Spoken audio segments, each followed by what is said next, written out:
శ్రీ పరాభవనామ సంవత్సర వృషభ రాశి వారి ఫలితాలు.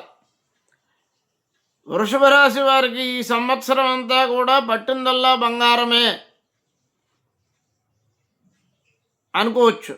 ఎందుకంటే ఏకాదశం శుభ ఏకాదశ స్థాన ఫల సిద్ధ్యర్థం అంటాం. అలాంటి ఏకాదశంలో రాహువు శని కూడా ఉన్నారు. రాహువు స్పెక్యులేషన్ని, నష్టద్రవ్య లాభాన్ని కలుగజేసేటటువంటి వాడు.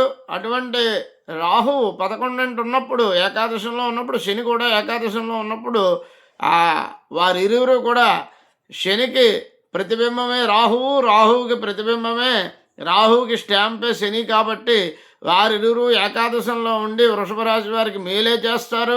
పాపగ్రహాలైనప్పటికీ స్థానాల్లో వారు ఉన్నటువంటి మూర్తిమంతాలు చిన్నవైనప్పటికీ, చిన్న స్థానాల్లో ఉన్నప్పటికీ కూడా మేలే చేస్తారు. ఇకపోతే గురుడు వృషభ రాశి వారికి మేలు చేసేటటువంటి అవకాశాలు ఎక్కువగా ఉన్నాయి. కాబట్టి ఈ సంవత్సరము ఈ గురుడు, శని, రాహువు, కేతువు వృషభ రాశి వారి మీద చూపించేటటువంటి ప్రతికూల పవనాలు స్వల్పమైనవి.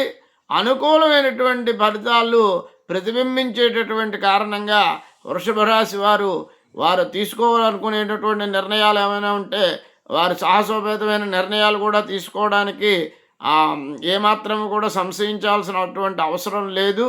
ఇది ఈ వృషభ రాశి వారి ఫలితాలు.